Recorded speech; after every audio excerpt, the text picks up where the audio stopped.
Fala futeboleiras, sejam muito bem-vindos ao Copa Futuri, episódio número 7. E chegou o momento de falar sobre o Grupo do Brasil. Chegamos ao Grupo G da Copa do Mundo, fechando quase o nosso especial, visando a prévia da Copa do Mundo de 2022 no Catar. E a gente vai falar do Grupo G, que tem a seleção brasileira enfrentando ou reencontrando a seleção da Suíça, a seleção da Sérvia, seleção de Camarões, voltando a estar na mira da seleção brasileira ao longo desse Mundial. Obviamente, a gente não vai falar tudo no foco da seleção brasileira, a gente vai falar sobre a seleção brasileira e falar especificamente sobre essas outras 3 seleções ao longo do Mundial. Para você que está nos acompanhando em vídeo, basta você apontar o seu celular para o QR Code no canto da tela, que você vai ter acesso ao Guia da Copa, ao Guia Tático Futuri 2022, com análise das 32 seleções que disputam o Mundial no Catar. Se você está ouvindo esse podcast em áudio e no Spotify, no SoundCloud, Google Podcasts, vai estar tudo na descrição desse episódio, é só você clicar no link, vai ter acesso também, é totalmente gratuito, tá? Gratuito, aponta o celular para o QR Code aqui no canto da tela ou clica no link da descrição desse episódio que você vai ter acesso ao Guia Tático da Copa do Mundo do Futuri 2022. Ao meu lado hoje aqui, Gabriel Assis, ele que fez as análises sobre o Grupo G, sobre o grupo da Seleção Brasileira, que eu fico muito feliz que ele vai estar aqui com a gente hoje. Gabriel, seja bem-vindo, bom te ter aqui em mais um episódio. E dessa vez está chegando a Copa do Mundo e bora falar sobre Seleção Brasileira e esse Grupo G, hein? É isso, para quem leu o guia, inclusive, eu até coloquei lá que a gente sempre tenta buscar o grupo da morte nessas competições, né? E olha, talvez o grupo da morte seja mesmo do Brasil, mas enfim, agradecer demais o convite, agradecer demais a confiança de ter me colocado no guia, né? E todo mundo que está escutando também, que está escolhendo a gente aqui no Futuri para se preparar para a Copa, que está quase lá. E acho que o Brasil vai ter grandes desafios desde o começo.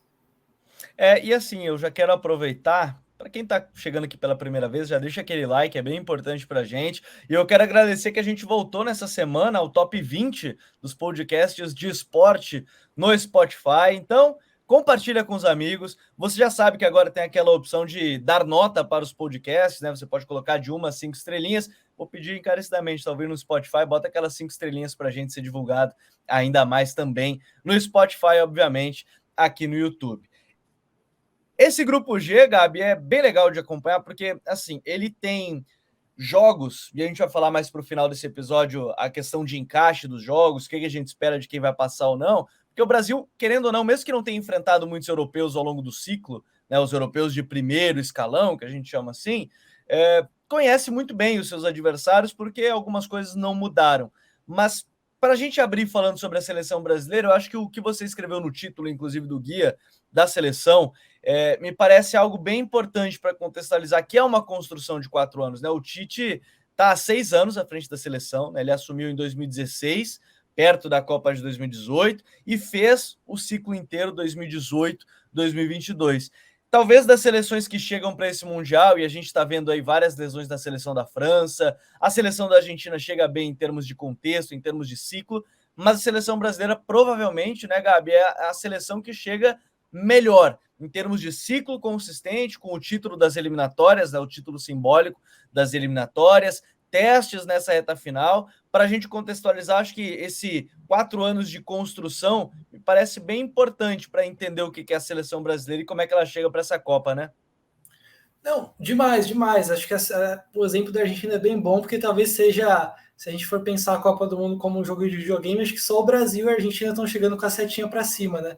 Mas a Argentina, apesar de chegar campeã da Copa América, chegar numa fase maravilhosa, ainda assim, acho que pelo menos na parte de qualidade técnica mesmo e profundidade do elenco, perde ainda para o Brasil, né? E o Brasil chega com tudo, chega com um modelo de jogo bem estabelecido, chega com um time consistente, que durante esses 4 anos tomou muito, durante esses 6 anos de Tite, né? Sempre teve uma defesa muito boa, sempre tomou muito pouco gol, e ao mesmo tempo que essa questão de ser uma construção de 4 anos é muito importante, porque foram esses 4 anos que permitiram com que alguns caras que a gente sabia que tinham potencial para chegassem bem, outras surpresas acabaram crescendo. Então, nesses 4 anos foram 4 anos suficientes para o Vinícius Júnior estourar, para o Rodrigo estourar, para o Antony estourar, que eram caras que a gente sabia que podiam chegar. Ao mesmo tempo, foi suficiente para um Rafinha sair do nada e aparecer, para um Fred retomar de uma maneira impressionante, para o Bruno Guimarães chegar num patamar que, por mais que ele sempre tenha mostrado qualidade, não consigo garantir que sempre que a gente esperava que ele fosse se tornar literalmente um dos melhores meios da Premier League e, consequentemente, do mundo, né? Então foi o tempo da galera maturar mesmo. É justo dizer que talvez até realmente o meio de 2021, de 2018 até 2021, tenham sido 3 anos em que a seleção não jogou tudo que podia, mas por isso que é importante ter sido uma construção de 4 anos, porque nesse último ano de ciclo as coisas se acertaram um pouco mais, coletivamente o time melhorou. Acho que o Tite, que é um treinador que a gente sabe que tem os caras de confiança dele, e ele não descarta esses caras tão fácil assim. Foi o tempo, esses 4 anos foram suficientes também para ele conseguir fazer algumas trocas naturais na equipe, né? No sentido de o Cebolinha foi saindo aos poucos, o Rafinha foi entrando aos poucos, o Antony foi entrando, o Gabigol entrou e saiu, o Firmino foi saindo aos poucos também, o Gabriel Jesus de titular de centroavante foi jogar mais para ponta, enfim, algumas mudanças você vê que foram feitas aos poucos, não que o Tite em 2 jogos ruins de uma referência dele ali trocou. Ele foi deixando naturalmente, fazendo uma substituição, até que tudo deu certo para que nesse mês de novembro aí, de 2022, ao final do ciclo de 4 anos, o time esteja melhor do que nunca. Então, realmente, foi mesmo uma construção, né? No momento que a gente achou que não ia sair mais nada, que o Brasil não ia ser um time chato de ver na Copa, essa reta final aí mostrou que o processo estava acontecendo. E talvez a gente possa pegar muito, de novo, o exemplo da Argentina, que eu já falei aqui várias vezes nos podcasts do Futuri, que para mim são as 2 seleções que chegam mais forte para essa Copa do Mundo. Mesmo que a Argentina, alguns jogadores individualmente não cheguem tão bem, é um time que joga junto há muito tempo, é que a derrota para a Copa América é um marco. A derrota na Copa América, né, de 2021 no Brasil, ela é um marco também nessa mudança da seleção brasileira, seja na forma de jogar, seja em jogadores convocados. Mas quando a gente começa a olhar esse time, Gabi, a gente olha assim, 2018 já chegou, o time já era sólido defensivamente, 2022 também, né? Se a gente olha só as eliminatórias da Copa, foram 17 jogos e 5 gols sofridos. Só 5 gols sofridos, não perdeu nenhum jogo, né? Tem 17 jogos porque o jogo contra a Argentina acabou sendo cancelado, aquele jogo que ficou marcado pelo jogo da Anvisa, né, aqui no Brasil, acabou sendo adiado, depois, posteriormente, cancelado, mas o Brasil só sofreu 5 gols ao longo das eliminatórias, o que já mostra uma solidez, e de uma defesa que já começa fixa praticamente em 2018, né, com a exceção ali da lateral esquerda, e é claro, o Danilo ele era o titular em 2018, inclusive, ele tem uma lesão, e aí o Fagner assume, o Danilo era o titular em 2018, com Marquinhos e Thiago Silva na lateral esquerda, aí sim, você tinha o Marcelo como titular e o Felipe Luiz era o reserva até naquele momento, mas se a gente começar falando sobre linha defensiva, e aí pode adicionar até o Casemiro, é uma defesa que se conhece já há muito tempo, né? E talvez seja, não que o ataque não seja, a gente vai falar sobre isso mais para frente, mas é um dos grandes trunfos da seleção brasileira, uma linha defensiva tão sólida, né? Sem dúvida. Acho que é a grande virtude da carreira do Tite, essa linha de 4 ali, com mais um primeiro volante, com aquela foco incessante por defender o funil. Além disso, os zagueiros sempre bons no posicionamento, sempre de característica parecida, né? São caras acostumados a defender zona, a rebater muito cruzamento. Os laterais também, sempre caras que entendem bem a linha, que não são caras que tem aquele desejo por sair por quebrar a linha de defesa e combater o tempo inteiro. Sempre é uma linha sempre muito disciplinada, né? E acho que é o que o Tite fez de melhor na carreira dele em muitos momentos. Quando faltou a parte ofensiva, sempre sobrou essa organização defensiva. O Brasil até, de certa forma, precisou ali lidar com a saída de cena do Miranda, né? Mas o Militão atingiu também um patamar já bem alto no futebol mundial, já tem 3 anos de Real Madrid também. Foi um desafio encontrar esse quarto homem depois da saída do Lucas Veríssimo, né, que se lesionou. Mas o Bremer também já tem um destaque faz tempo. E chega na reta final, né? O Bremer chega nas últimas 3, 4 convocações, 2 convocações. Mas aí o Tite na convocação mesmo já comentou que o Bremer veio tarde, né? Fazia tempo que estava pedindo passagem. E é isso, assim, realmente essa linha defensiva sempre teve a zaga muito sólida. Nesse ciclo também acho que vale a menção para o Danilo, que se nunca foi um lateral, pelo menos a nível europeu, né? Porque aqui na América do Sul ele foi brilhante no Santos, mas pelo menos a nível europeu o Danilo nunca foi um cara de encher os olhos, mas ele, desde que ele foi para a Juventus, sempre virou um cara seguro. Na seleção brasileira ganhou um papel muito importante de ou ser o cara que sai ao lado dos zagueiros na saída de 3, ou do 2+3, quando o Brasil sai com os 2 zagueiros alinhados e uma linha de 3 à frente desses zagueiros, né, com o Danilo, lateral direito, o Casemiro e mais o lateral esquerdo. Então acho que houve essa consolidação do Danilo como uma peça importante na saída de bola, uma peça importante no balanço defensivo também. Acho que desde quando ele foi para o City ele começou a se tornar muito mais um zagueiro, um defensor do que um lateral mais ofensivo. Na lateral esquerda houve um pouco mais de oscilação, né? Teve um momento do Lodge, teve um momento em que parecia cair o Lodge e o Alex Telles, depois o Arana surgiu, depois o Alexandre realmente se confirmou como titular dessa lateral. Mas em geral você vê que assim, você tem 2 zagueiros de realmente alto nível, mais o Militão e o Bremer pedindo passagem. Nas laterais você não tem brilhantismo, mas você tem jogadores que compreendem muito bem a importância de manter a linha de 4 organizada acima de qualquer coisa, não quebrar essa linha o tempo inteiro, tomar muito cuidado para não deixar muito espaço entre esses jogadores da linha de 4, e que laterais construtores, né? O Alexandre até com mais aptidão para atacar, para chegar no fundo, mas em geral laterais mais construtores, que distribuem passes. Então acho que basicamente é isso, assim, a linha de 4 que a gente já está acostumado, a solidez defensiva que a gente está acostumado do Tite em qualquer trabalho dele praticamente, né? E é legal de falar sobre isso, porque o Tite falou na coletiva até que não vai ter lateral ofensivo, é o lateral construtor, né? Então a expectativa sempre foi de ter, e a gente tá mal acostumado, né? Vamos ser sinceros, a gente tá mal acostumado com os nossos laterais.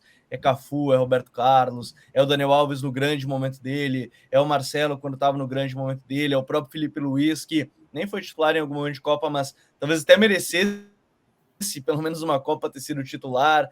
Enfim, a história de laterais no futebol brasileiro sempre foi muito forte. Só que aí a gente começa a chegar num time que tem essa linha defensiva muito sólida, beleza, e aí vem o meio campo. Casemiro, grande liderança do time, acho que a gente nem precisa abrir tanto para a questão do Casemiro, que é a liderança técnica, é uma referência também fora de campo para a seleção brasileira. Talvez seja ele o capitão, inclusive, ao longo da Copa do Mundo. O Tite não lembro se chegou a falar já que vai ser ele, porque o Tite faz esse rodízio dos capitães, inclusive ao longo das eliminatórias fez, ao longo da Copa América também fez. E aí é no meio-campo, Gabi, que a gente fala assim, tá, a seleção brasileira tem o Casemiro, que é o primeiro pilar. E aí o time tem a primeira variação, né? Pode jogar nesse 4-2-3-1, que é o mais comum ultimamente, que é o Casemiro com o Fred, o Paquetá um pouquinho mais aberto pelo lado esquerdo, mas toda hora partindo para o meio. Neymar, de novo, mais uma vez centralizado, como um camisa 10, meio atacante. E aí lá do lado direito, depois a gente fala sobre os pontos que tem o Rafinha. Mas o Tite vem testando também, e eu particularmente não descarto a hipótese de algum momento ele virar titular, que é a formação com o Bruno Guimarães, talvez no lugar do Fred, e até mesmo a formação aí que a gente vai falar depois dos atacantes, que é o Neymar falso 9. Traz o Paquetá para dentro e aí forma uma trinca, 2 caras mais abertos. Mas nesse meio campo, você tem certezas do Paquetá, você tem a certeza do Casemiro, e aí você tem a questão do Fred, né, que fica essa variação, ele ou o Bruno Guimarães, que o Bruno, a mudança dele para o Newcastle, que muita gente sentiu até um pouco temerária, né, de sair para uma liga como a Premier League, sair da Ligue 1, foi muito boa para o próprio Bruno, né, porque ele está pedindo passagem, está enfrentando semanalmente, não diretamente, né, o Fred, mas as atuações dele na liga que o Fred acabou sendo convocado, que é a Premier League, ele está pedindo passagem também, né? Então é já uma briga interessante que tem no meio de campo essa seleção. Eu lembro que depois da Copa de 18, quando o Tite chegou, enfim, infinitas vezes falaram disso, né? E uma delas, o Tite foi perguntado se ele não se arrependia de não ter colocado o Firmino no lugar do Gabriel Jesus ao longo da Copa, e ele comentou que ele aprendeu que nessas competições talvez ele não possa ser tão paciente, né? Às vezes, dois jogos, se tem um cara que não está rendendo, troca e não tem. Infelizmente, não vai ter gratidão pelo que o cara fez nas eliminatórias, não vai ter nada disso, porque é muito rápido a Copa, né? Eu acho que esse pode ser um dos casos, porque realmente o Fred perdeu a posição no United, né? Desde que chegou o Ten Hag. O Bruno Guimarães cada vez melhor, cada vez mais importante pisando na área, pressionando. É um cara que realmente faz tudo, assim, faz tudo. E então é uma das opções, mas também tem que levar em consideração que o Fred, acho que ele se dá melhor na função que o Tite deu para ele do que talvez na função que o Ten Hag esteja pensando dele. No Brasil ele faz esse trabalho importante, né? Muitas vezes ele desce um pouquinho mais para ajudar a construção ali mais perto do Casemiro, mas em geral você tem a saída lá com os defensores, mais o Casemiro, e depois o Fred se aproxima da área adversária, fica mais próximo ao Neymar, ao centroavante, aos pontas, e nessa função ele se deu bem, ele conseguiu ali ter bastante gente para jogar com ele, conseguiu pisar na área, conseguiu se aproveitar de estar próximo dos atacantes, os atacantes do Brasil sempre fazendo muito movimento de atacar a linha defensiva do adversário, então ele conseguiu se aproveitar disso para crescer na seleção também, além de contribuir bastante na transição defensiva. Então acho que o Fred vai encontrar uma posição uma situação um pouco mais confortável para ele do que ele tem tido no clube agora, mas o desempenho do Bruno é impressionante. A gente estava até comentando, né, que realmente, assim, a Premier League como a liga mais badalada do mundo, o Bruno Guimarães tem sido um dos melhores, então, consequentemente, acho que por mais que ele não tenha ainda jogado uma Champions League, alguma coisa assim, é um cara que está entre os melhores do mundo hoje. Então, é uma das opções possíveis.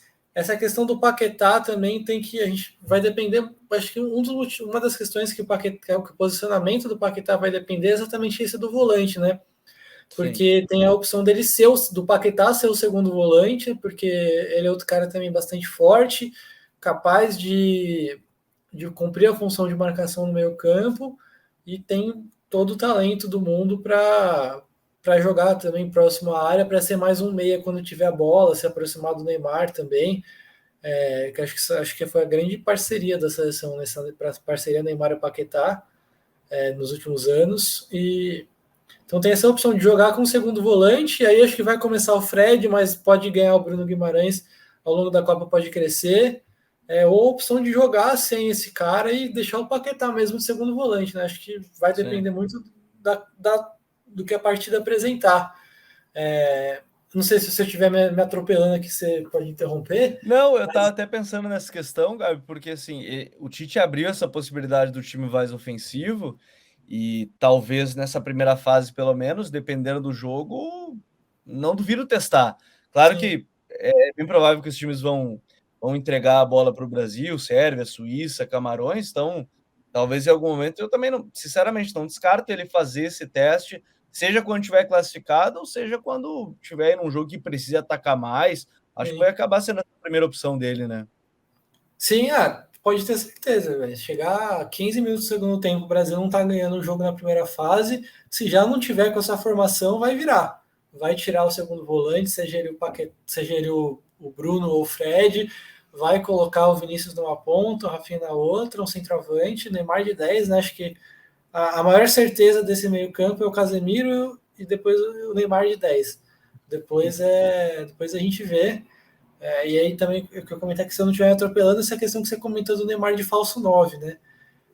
Talvez, se a gente estiver pensando em encaixar o Vinícius Júnior, talvez seja uma opção que mantenha um pouco mais a questão defensiva, né? Você, em vez de tirar o segundo volante, trazer o Paquetá para essa posição e colocar o Vinícius Júnior aberto, você coloca o Vinícius Júnior na posição, no lugar do centroavante, coloca o Paquetá e o Neymar ali, o Neymar de falso 9, mas os dois com essa sempre se alternando na referência, se aproximando por dentro, e quem dá Se a eu não me engano, no profundidade. ciclo, para o pessoal lembrar, é o jogo contra o Chile, né, no Maraca, que o Tite acaba testando mais forte o trio, né? Ele testa o Neymar de falso 9, o Sim, Vini. Eu só não lembro se acho que o ponta direita até foi o André, não foi o Rafinha. Mas ele testa mais forte essa opção com o falso 9, né? sim. Na Copa América 2021 também, não era com o Vini na ponta esquerda, mas essa dupla com o Neymar e Paquetá mais enfiados aconteceu em alguns momentos, se eu não estiver enganado. E é uma possibilidade porque os caras, o Paquetá e o Neymar mostraram que próximos eles conseguem fazer muita coisa boa. E aí a profundidade ficaria a cargo dos dois pontas, né, para ficarem mais enfiados. Só que acho que sim é uma possibilidade. Talvez seja uma possibilidade mais forte para o mata-mata, porque eu acho que jogando com o centroavante, seja ele o Richarlison, o Pedro, o Gabriel Jesus, a coisa fluiu melhor em geral. Assim, acho que o Tite gosta muito de centroavante, sempre na maior parte da carreira também utilizou, na maior parte da seleção que ele esteve com a seleção também utilizou. Tanto que o Firmino nunca jogou na seleção que jogou no Liverpool, exatamente porque na seleção ele não recuava tanto como um falso 9, como ele faz no Liverpool. E acho que para o Tite, para essa seleção, é importante você ter um cara mais enfiado, que empurra a defesa para trás, que deixa o Neymar, que dá um pouco mais de entrelinha para o Neymar jogar, que oferece movimento, que oferece o facão nas costas da defesa para o Neymar também, para o Rafinha puxar para dentro e enfiar a bola, para o Fred. Então acho que assim, coletivamente a seleção funciona melhor com o centroavante, mas em geral vai depender muito do contexto dos jogos, mas tem essas três opções, né? Com um segundo volante, seja ele o Fred ou o Bruno Guimarães, e um centroavante, com o centroavante o Paquetá de segundo volante para encaixar o Vini na ponta esquerda, ou com o falso 9, Neymar e Paquetá, os dois se alternando ali. Porque, assim, esse ataque, a gente já falou da questão dos pontas, né? E claro que talvez o teto, por exemplo, do Antony seja maior que o Rafinha, mas o Tite não vai tirar o Rafinha, que entregou muito para ele ao longo das eliminatórias. A questão do Paquetá mais aberto foi uma questão de consistência para esse time. Talvez ele venha fazer isso que o próprio Gabi falou, de botar o Vini, mas aí tem que mudar a estrutura da equipe. E o Tite já deixou bem claro que, se precisar, ele vai fazer isso, ele vai utilizar essa mudança sem pensar tanto. Mas aí a gente chega no ataque e gera uma dúvida. Dúvida pra gente, eu sempre digo, né? O Tite não tá com dúvida. A dúvida é só da gente que tá comentando, porque ele tem certeza, certamente, de quem vai começar o primeiro jogo, a não ser que os treinos mostrem alguma outra coisa, mas acho muito difícil, que era aquela questão de Richarlison ou Gabriel Jesus, porque o Pedro foi convocado como opção. É uma opção para jogos bem mais fechados, para ser aquele centroavante da área. Mesmo que o Gabriel Jesus tenha começado muito bem a temporada e o Richarlison não, né? O Richarlison não fez gol ainda nessa Premier League, já fez gol na Champions, é bem verdade. O Richarlison, no último ano, pelo menos, entregou mais, né, que o Gabriel Jesus em campo, né, na seleção, né, não exatamente por clube, porque o Gabriel Jesus entregava gol toda semana quase no City, quando era titular. O Richarlison também foi importante no Everton na luta para não cair, mas o Richarlison parece que começa como 9 dessa Copa do Mundo, né? Não sei até como é que não é a cabeça do Gabriel Jesus, na questão da pressão que foi 2018 por não ter feito gol, mas é uma questão interessante, né? Começa o Richarlison provavelmente como 9, né? Começa, seleção é muito isso, né?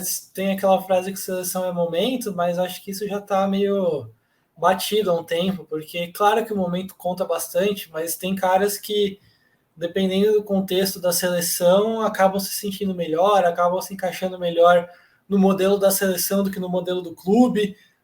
Acho que o Richarlison, ele, acho que ele até tem tudo a ver com o Conte, mas acho que como ele acabou de chegar no Tottenham, rola uma adaptação, ele tem E a que brigar por concorrência é pesada, posição. né? Nossa senhora. Brozovic, Harry Kane, Son. Sim, exatamente. Então acho que ele ainda não estourou no Tottenham, mas na seleção ele já está mais acostumado, ele se sente bem pra caramba.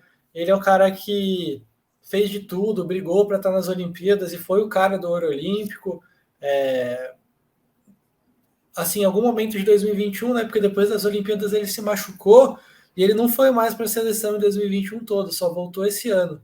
Em algum momento, nós demos ele meio como um cara que estava perdendo a vaga, mas assim que ele já entrou, já voltou a fazer gol. Ele se sente muito confortável, na seleção chega muita bola também, ele resolve as jogadas muito rápido, e ele é esse cara da explosão, que oferece o tempo inteiro para o Neymar, para o Paquetá, para o Rafinha, essa opção de ruptura, de ser o cara que faz facão, de busca a bola nas costas da defesa. Então, ele se aproveita muito disso. Então, se eu não me engano, até abrir aqui para não errar, foram 3 gols esse ano nas eliminatórias, mais 4 em amistosos. Ele é o artilheiro da seleção do ano, se eu não me engano. Uhum. Então, ele começa como titular. E foi vice-artilheiro das eliminatórias, né? 6 Sim, gols, o Neymar com 8. sim. Se eu não, agora eu não vou ter certeza, mas se eu não me engano, ele é até o vice-artilheiro do ciclo mesmo. Acho que ele fez gol até no dia que ele estreou na seleção em 2018, primeira convocação depois da Copa, ele já chegou fazendo gol. O Gabriel Jesus tá agora num jejum, mas ainda assim sempre muito importante para o funcionamento do Arsenal, né?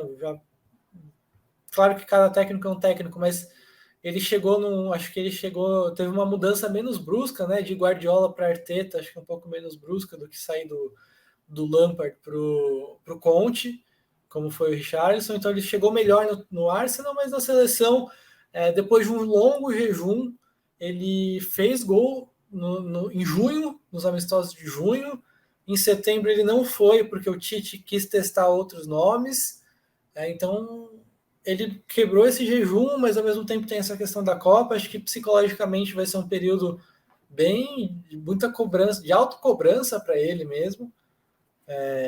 E acho que tem um pouco, mas acho que tem, assim, eu sempre acho curioso quando a gente vem no Futuro, aqui no lugar que a gente se propõe a analisar e falar de confiança, de ambiente bom e não tanto de tática, mas acho que tem um pouco disso, porque tanto o Richards quanto o Jesus são caras que fazem muito gol, são caras que oferecem muito passe em profundidade, são caras que gostam de buscar o facão o tempo inteiro, resolver as jogadas rápido dentro da área, mas acho que a seleção dos últimos anos foi uma coisa muito mais leve para o Richarlison do que para o Jesus. Jesus tem se mostrado mais maduro, já, como eu falei, conseguiu em junho quebrar um jejum de mais de 2 anos sem fazer gol pela seleção, acho que chegou até a 3, e está muito bem no Arsenal, mas eu acho que por todo o histórico da última Copa e da cobrança que tem em cima dele, eu acho que o Richarlison vai começar como titular, mas como a gente comentou, pode ser que até a seleção jogue sem centroavante em algum momento. Então, acho que realmente o Brasil está com tudo bastante. As opções estão bastante certas ali, no sentido de quem que pode jogar e quais formações podem ser utilizadas dependendo do momento. Mas o Richarlison vai começar jogando com certeza. E o Brasil vai ter muitas opções para o ataque, né? A gente já falou do trio, a dupla de atacantes natos, né? Que são aí o Neymar e o próprio Rafinha e o Richarlison, o trio, né? Mas você teve entre convocados o Antony, o Gabriel Jesus, Gabriel Martinelli, o Neymar, Pedro, Rafinha, Richarlison, Rodrigo e Vini Júnior. Uma seleção que promete bastante, 9 opções ofensivas para essa Copa do Mundo. 9 opções ofensivas que podem ser importantes para o jogo contra a Sérvia, mas para a gente falar dessa Sérvia, é até interessante primeiro citar que pro jogo de abertura contra a seleção brasileira não terá o Mitrovic, então uma dor de cabeça a menos, né? Pelo menos nesse início, nessa primeira rodada, porque a tendência era a Sérvia jogar com a dupla de centroavantes, né? Mitrovic e Vlahovic, com o Tadic mais armador, né? Por trás deles, Kostic pelo lado esquerdo sendo uma peça muito forte nessa equipe, mas enquanto você acompanhava a seleção da Sérvia, Gabi, o que mais te chamou a atenção na equipe que, até vale destaque, os dados do Futuri Pro, nosso departamento de análise aqui do Futuri, 21.1, a média de vitórias em duelos aéreos, é a segunda maior média entre as seleções classificadas durante o período 2018-2022. Pelo menos esse dado já dá um norte do que é a seleção sérvia, ainda mais sendo Vlahovic e Mitrovic, né, Gabi? Sim, eu até coloquei no guia que acho que, assim, qualidades individuais à parte, se a gente for olhar para o coletivo, a Sérvia e o treinador da Sérvia atualmente, eles fazem um dos melhores trabalhos do mundo. porque é muito ajustada essa seleção. Sempre vale lembrar que eles se classificaram para a Copa do Mundo vencendo Portugal em Portugal e mandando Portugal para repescagem. Portugal estava completinho e eles venceram. E esse dado dos duelos aéreos é bastante interessante, não só porque mostra que os caras são grandes e bons nessa parte, mas é porque ele se complementa com a qualidade com a qualidade da pressão da Sérvia. A Sérvia faz uma marcação, em geral, por encaixes um pouquinho mais curtos, mas por encaixes. Então, eles nunca vão, especialmente na estreia, que é um jogo mais tenso, acho que foi a pior estreia possível para o Brasil, na verdade. Porque é um jogo naturalmente mais tenso, que os jogadores tentam minimizar o erro, então pode jogar um pouquinho mais lento, jogar um pouco mais com bola no pé, pode errar um pouco mais em geral. E a Sérvia, em nenhum momento, pelo menos assim, o que a gente viu nas eliminatórias, né, tem que ter a personalidade e a coragem de aplicar isso na Copa. Mas em nenhum momento vai deixar o Casemiro, o Fred receberem essa bola limpa para fazer a saída, vão apertar o Danilo, vai apertar todo mundo. O Neymar, se descer para buscar a bola, vai vir alguém no cangote dele, vai acompanhar. Então a Sérvia vai dar pouca liberdade para o adversário sair jogando. E o que acontece muitas vezes no futebol de hoje, né? Se o seu adversário te marca muito forte, você não encontra saída no passe curto, você estoura essa bola, busca uma jogada aérea, busca sair com um passe longo, que é outra coisa que a Sérvia domina também. Então, acho que é um grande desafio. Eu acho que se a Sérvia realmente demonstrar essa coragem para marcar o Brasil no campo de ataque, como fez com Portugal em outros momentos do último ano, vai ser um momento difícil para o Brasil, que vai ter pouca saída. Uma das saídas pode ser conseguir jogar um pouquinho mais pelo lado, tabelar ali para tentar aproveitar o espaço que fica entre o ala, o Kostic e o zagueiro, e na direita a mesma coisa.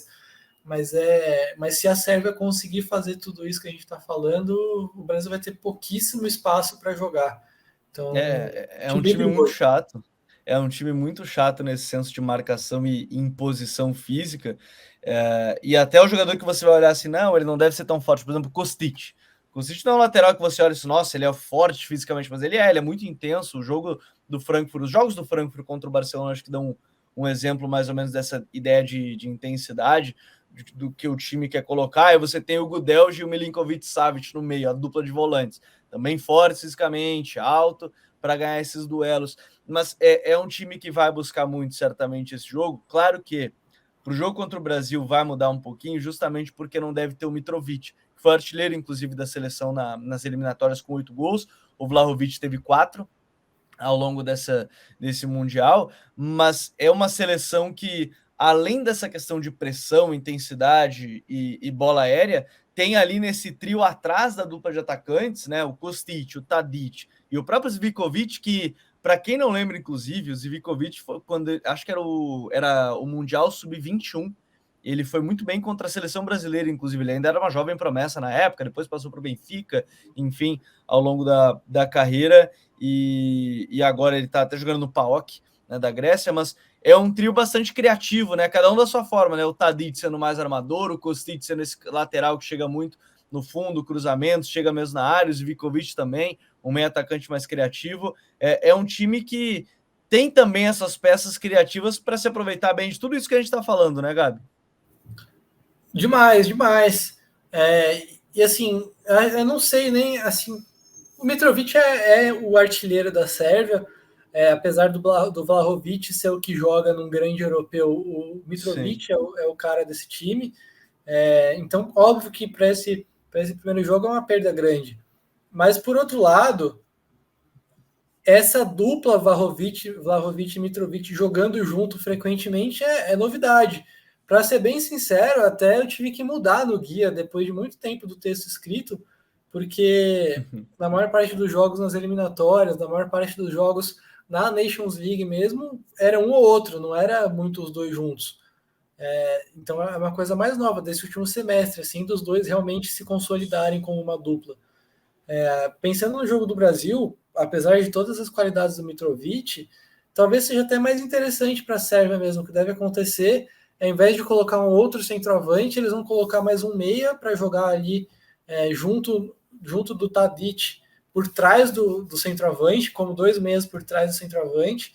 E acho que pode até dar uma ajuda para deixar esse meio mais preenchido, porque o Brasil, em geral, joga com 3 no meio, né? Então acho que ter mais um da Sérvia ali no meio campo pode ajudar eles a terem superioridade, a sempre conseguir ter sobra contra os meio-campistas do Brasil. E não é uma formação que eles desconhecem. E eles têm muita qualidade mesmo, assim, é bastante interessante. O foco, em geral, vai ser colocar essa bola no Kostic ou no Zivkovic para eles conseguirem fazer um cruzamento, fazer uma jogada de linha de fundo.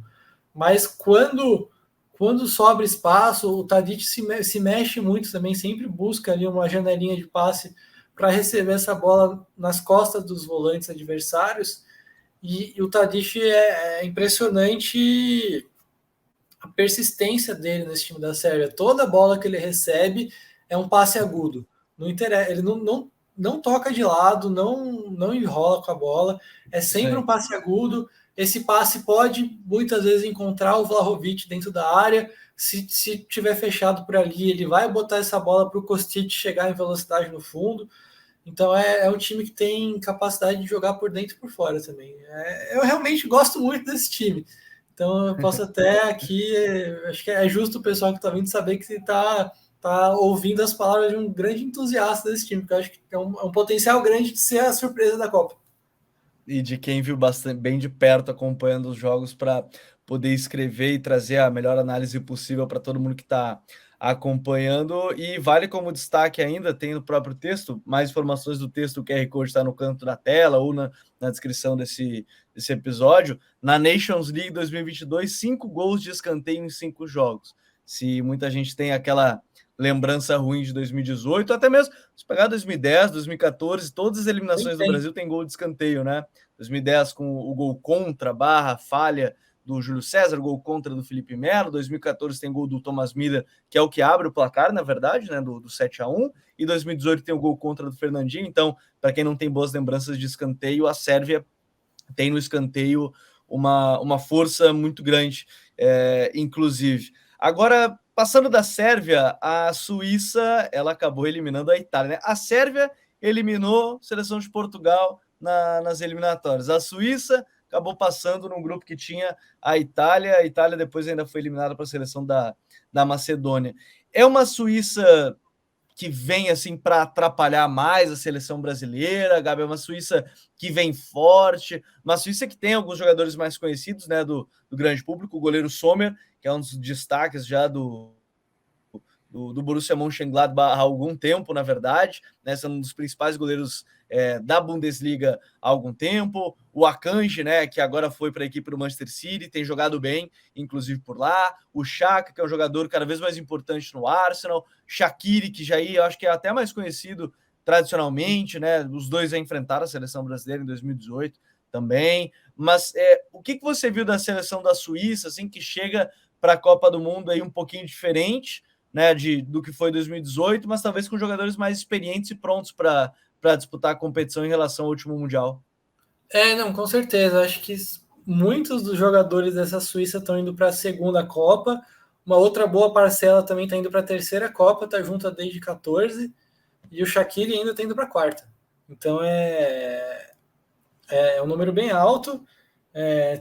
Como você comentou, né, são vários nomes bem conhecidos. Acho que ainda vale citar o Zakaria, do que agora está no Chelsea, era da Juventus, do Chelsea, que não é nem um cara absoluto desse time, porque ele briga com o Sol, que, se eu não me engano, está no Frankfurt também agora, né? Tá no Frankfurt, campeão agora da Liga Europa. Sim, exatamente. Que são caras que vão jogar como até um pouco mais avançados que o normal, porque a dupla de volante é meio consolidada, né? O Xhaka do Arsenal, o Freuler do Atalanta, que era do Atalanta, agora está no Nottingham. Então é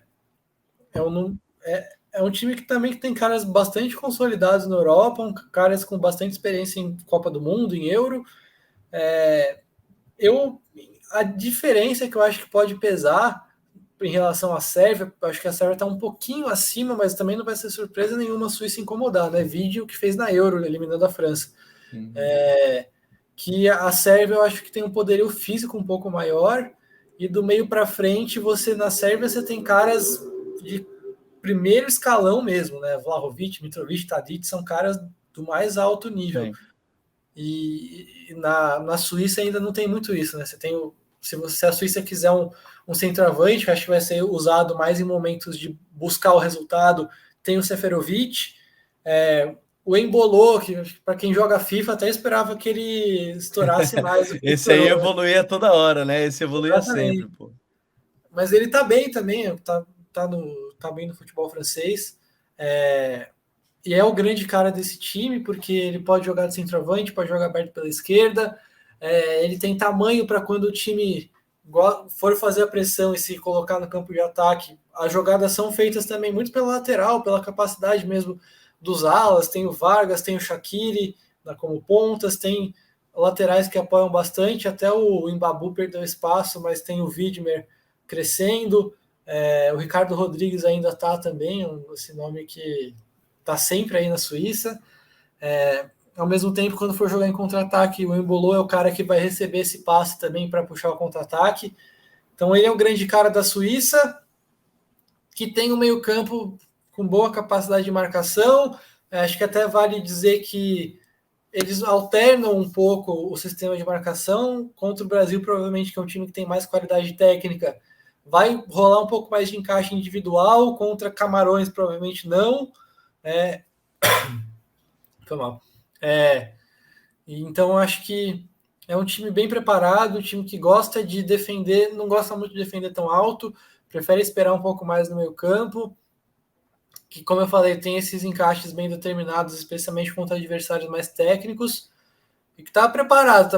Acho que rola uma desvantagem em relação à Sérvia pela questão física e porque a Suíça não demonstrou até agora muita variação de sistema de marcação, e pode acontecer de defender em linha de 4, o Brasil com 2 pontas bem abertos, o centroavante, mais o Neymar e um segundo volante chegando, e conseguir superioridade contra essa linha de 4. Então acho que eu vejo mais caminho contra a Suíça do que contra a Sérvia, encaixe das equipes, mas é um time experiente, organizado, com argumento para atacar e para contra-atacar.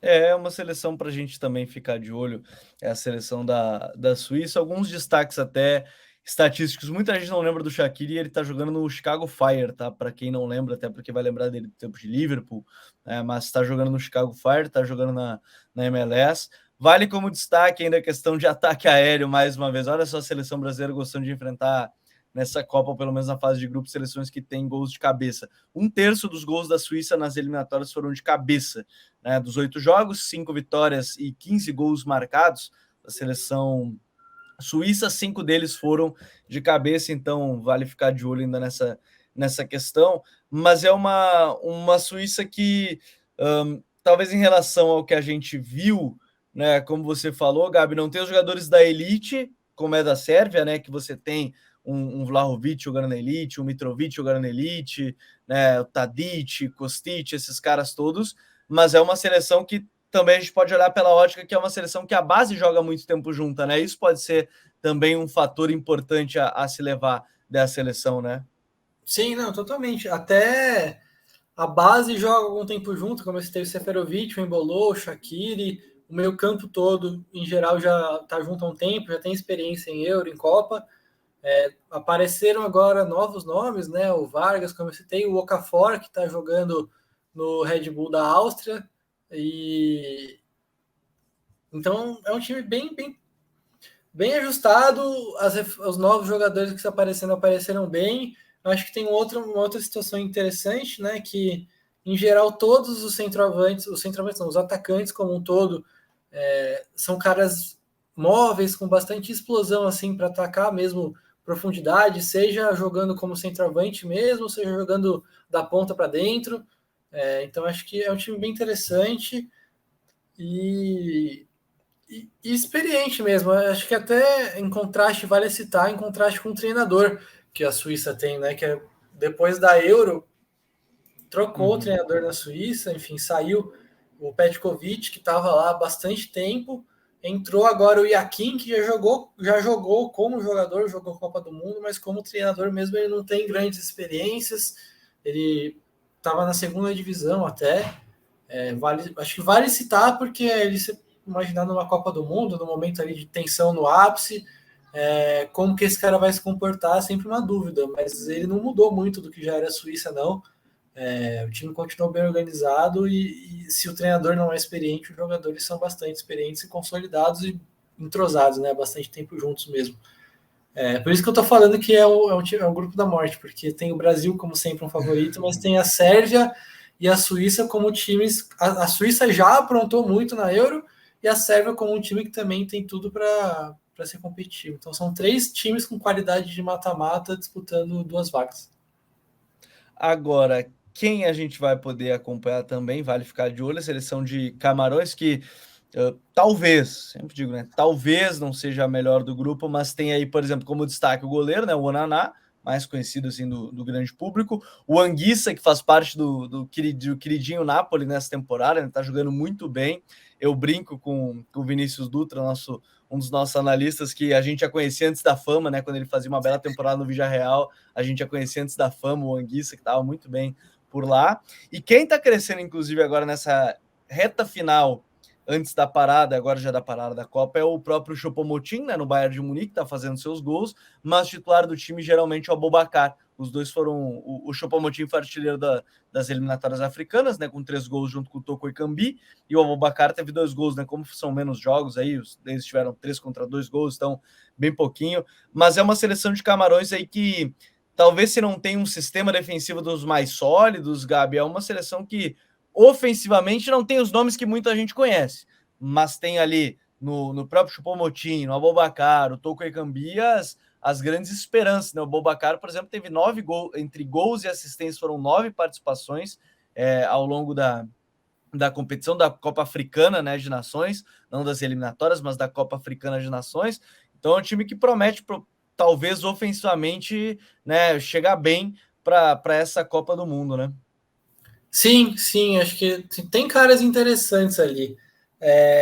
Acho que até o Choupo-Moting, como você estava comentando, ele não foi titular absoluto desse time, porque tinha o Aboubakar, tinha o Toko Ekambi, e são 2 caras mais fortes, às vezes o treinador preferia colocar o Engamaleu, que é um ponta bem rápido, um habilidoso também, e aí o Choupo-Moting ficava de fora, mas com essa fase que ele tá agora no Bayern, nos últimos dias antes da Copa, o cara desandou a fazer gol, teve sequência como titular e tal. Pode ser que isso mude, muitas vezes ele chegou a jogar como um cara que sai da ponta direita para dentro, não como centroavante mesmo, mas são 3 nomes fortes para jogo aéreo, mas que também são importantes em contra-ataque, especialmente Toko Ekambi. Ele que inclusive fez o gol do time, foi um absurdo. A classificação de Camarões para essa Copa Foi uma das aos coisas mais cento e não sei absurdas. quantos minutos, 124 minutos, estava nos acréscimos da prorrogação. Na casa do adversário, de virada, ainda foi coisa de maluco. E acho que também está no guia e vale citar que essa questão mental de Camarões, que eles realmente eles têm uma capacidade imensa de buscar resultado. Eles, como a gente estava comentando, tem esse trio de ataque forte, que se a gente contar o Engamaleu, são 4 jogadores fortes, seja para jogo aéreo, ou seja na figura do Toko Ekambi no Engamaleu para contra-ataque, para velocidade, porque esses caras são acionados o tempo todo, num jogo bastante direto de Camarões, não tem muito trabalho de bola, não tem muito posse longa, posse lenta, passe no pé, jogar a bola nesses caras, um jogo mais direto mesmo, porque realmente é a lógica do seguinte: os meus melhores jogadores estão no ataque, eu vou botar a bola no ataque o maior número de vezes possível. E eles fazem isso muito bem. E vale a citação para o Zambo Anguissa também, que você comentou, porque ele é, claro, o principal meio-campista do time, talvez seja o jogador de Camarões que esteja em melhor fase no momento, mas ele é muito importante porque ele é um volante, então ele tem uma capacidade física grande de brigar pela segunda bola, né? Porque Camarões joga direto nos atacantes, a segunda bola fica ali disponível, e ele é um cara muito importante para ganhar essa segunda bola, ao mesmo tempo que ele tem todos os atributos ali para jogar em espaço curto, e a partir do momento que ele recupera essa segunda bola, triangular com os laterais, com os pontas, encontrar uma finalização também. Então, é um ataque bastante baseado nisso, na capacidade dos atacantes de ter velocidade, de brigar pelo alto, e do Zambo Anguissa em brigar pela segunda bola e a partir dela construir também. Mas como você comentou também, acho que falta, não sei se é questão de qualidade, assim, falta realmente comportamento coletivo dos jogadores estarem treinados, estarem entrosados para ser um time um pouco mais agressivo na marcação. Acho que é uma marcação passiva. Não é que falta senso de posicionamento, não é que falta... você olha para aquele time e sabe o que esses caras estão fazendo, porque tá uma bagunça, só que é uma marcação passiva, deixa eu jogar. E aí estoura lá atrás, não tem jeito. Isso para a seleção brasileira, por exemplo, seria um pedido de entrada para a seleção brasileira com os seus pontas, seus meias, seria algo até muito interessante. Porque quando a gente começa a pensar assim, tá, vamos ver desse grupo, encaixe com a seleção brasileira, ou quem pode vir a passar. Eu, particularmente, Gabi, não consigo fugir muito de Brasil e Sérvia, eu acho que de fato são os mais fortes desse grupo. Mas eu sempre brinco que a gente pode estar falando aqui alguma coisa, chegar na Copa do Mundo, o Camarões resolver ter uma marcação que não é passiva, como nunca foi, enfim, e ter uma Copa muito boa, a mesma coisa para a Suíça conseguir jogar muito bem, a Sérvia não conseguir jogar bem, o Brasil também não, mas quando a gente olha esse grupo, o que mais chama a atenção? Se você acha que para o Brasil me parece que há encaixe, se a gente pegar já o jogo contra o Camarões, mas acho que há um certo encaixe se a gente utilizar ali os outros jogos que devem entregar mais a bola para o Brasil. Como é que você vê em termos de classificação para esse grupo G aí do Brasil? Eu vejo... não dá para não colocar o Brasil em primeiro, acho que pelo nível que demonstrou nos últimos dias, nos últimos jogos antes da Copa. Eu realmente vejo com uma grande preocupação essa questão da estreia mesmo. Talvez se o Brasil estreasse contra Camarões e fizesse o segundo ou terceiro jogo com a Sérvia, desse para confiar mais que o Brasil passaria com 7 ou 9 pontos. Mas realmente eu acho muito perigoso mesmo esse jogo de estreia, por todo o componente da estreia e por ser contra o adversário mais forte. Mas ainda assim o Brasil tem capacidade de vencer. Acho que contra a Sérvia, como comentei, acho que o jogo pelos lados e os pontas vão ser muito importantes para conseguir vencer essa questão, já que jogar pelo alto é um risco grande contra a Sérvia. Mas contra a Suíça e Camarões, a Suíça pela linha de 4, que dificilmente muda, e Camarões pela passividade, acho que tem mais encaixe, um encaixe mais fácil mesmo. Então vejo o Brasil em primeira, a Sérvia em segunda também, porque acho que contra a Suíça pode ser um jogo equilibrado, mas também essa questão de ter 5 jogadores chegando no ataque contra só 4 da linha de 4 da Suíça pode pesar também, além da maior força física. E Camarões acaba que também não vai oferecer tanta resistência, acho. E aí então vai ficar Brasil, Sérvia, Suíça podendo aprontar, mas em terceiro. Mas eu acho que vai ser bem equilibrado, assim. Acho que mesmo que o Brasil passe com 9 pontos, o que se não for 9 pontos, não vai ser surpresa, mas se passar com 9 pontos, vão ser 9 pontos suados, não vai ser um passeio, não.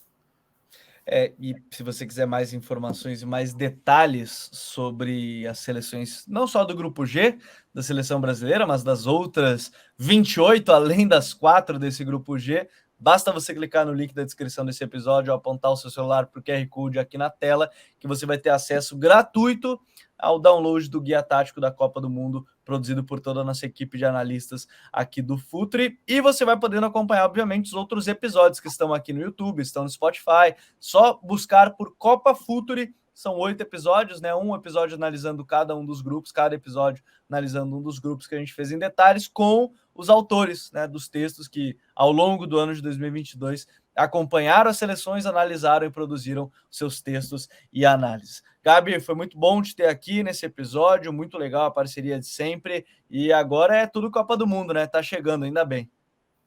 Nossa, é engraçado, acho que até essa Copa no fim do ano, com o Campeonato Brasileiro até outro dia, de repente a Copa, né? Você não teve nem muito tempo de pensar. De repente a Copa já chegou E, nossa, vai ser legal demais. E esse grupo do Brasil vai ser legal demais porque tem uma variedade grande de propostas de jogo, um equilíbrio grande também. Pode ter certeza que vai ser um grupo para todos os gostos. Assim, para quem gosta de tática, vai ter muita riqueza tática, muita diversidade tática também. Para quem gosta do futebol arte, vai ter muito talento em campo. Para quem gosta da emoção, vão ser classificações decididas até o final, jogos decididos só no final. Então vai valer muito a pena acompanhar. E, de novo, agradecer a todo mundo que escolheu a gente para se preparar para a Copa, né? Tanto baixando o guia quanto ouvindo os podcasts, e agradecer a confiança de ter sido escolhido aí para participar do guia. Obrigadão, Gabriel. Então, muito obrigado a todos que acompanharam mais esse episódio. Minha dica continua sendo não percam os outros episódios, são 8 episódios especiais ao longo da Copa, 2 programações diferentes. Lives todo dia de jogo no YouTube e aqui no Spotify, no SoundCloud. O que a gente vai fazer? Todo pós-rodada a gente vai trazer insights, destaques, jogadores, tudo que aconteceu em cada rodada da Copa do Mundo para você ficar por dentro e não perder nadinha do Mundial de 2022 no Catar. Um grande abraço para todo mundo e até a próxima. Valeu, tchau!